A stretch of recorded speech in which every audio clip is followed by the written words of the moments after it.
Hey everybody, Tyler with FTR Esports here. I'm just bringing you a quick walkthrough of Zolder with the alternate layout. I'm using the 488 currently. I'll be publishing track guides or track maps with specific tips to each car along with the setups that are for those vehicles. First off, you want to start by braking just after the flags here.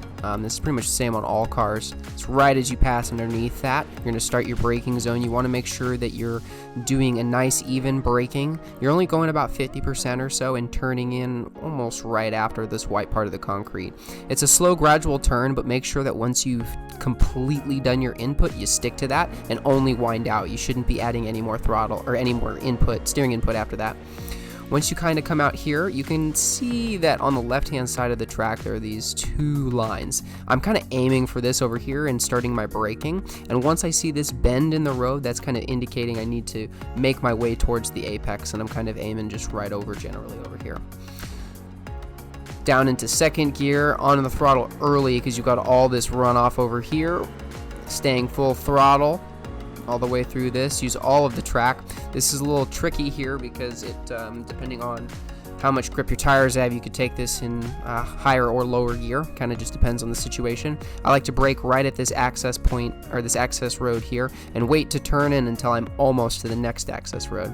You're aiming to apex just right along those curbs there, and you want to make sure you use this curb here. Be careful about running wide because that'll shoot you into the wall faster than you can say Ferrari.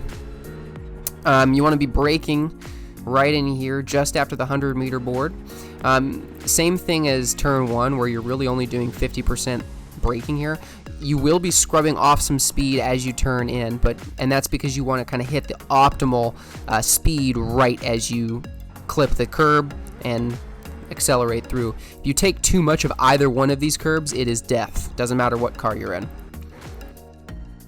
So as you kind of come up here, you want to come about mid-track. You don't want to go all the way out because you can kind of see there's some dust here. This is where a lot of crap will collect during the race. So if you end up out there, it's best to give yourself some extra space under braking and just be a little bit more cautious heading into this turn.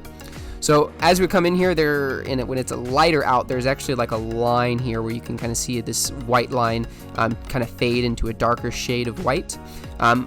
Otherwise, I'm really kind of just aiming for the maze sign on the left here. And I'm kind of using the shade that's right in here as a marker as well. You can see that we've got the Marshall post as well. And then as you brake in here, you're doing the same thing as before. I want you to think about the Monza chicane as your kind of T1 to bleed off some speed here as you roll in.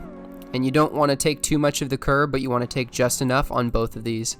Depending on your car, you might be a little bit more unstable in here, so using a higher gear like second will help you stabilize the torque and just have a little bit more even of a rotation and putting down the power on the exit of the corner.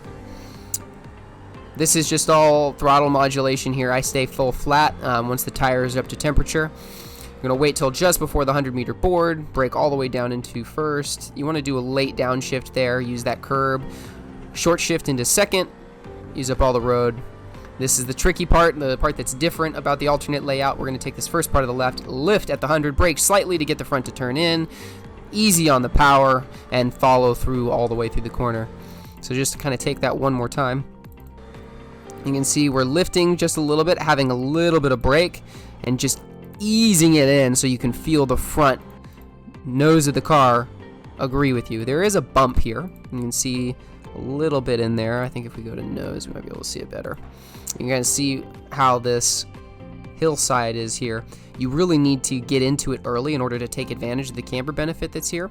If you come out too wide, you're going to head up into the grass. So it's important that you kind of come in here and almost like clip the grass. You can kind of see if yeah, so you're just tapping that with, actually it looks like I'm bouncing over it because of the curb bit there, and then just making sure you're patient on the throttle until you're through the corner and can commit fully. But one of the key things here is that you're not dancing on the throttle all the time. You're being progressive, smooth, and controlled. You can kind of see there I edged out a little bit to give me a little bit more grip on my left front, and then pushed it through to cross the line. Now that lap was a 24.8. There's definitely some more time in that.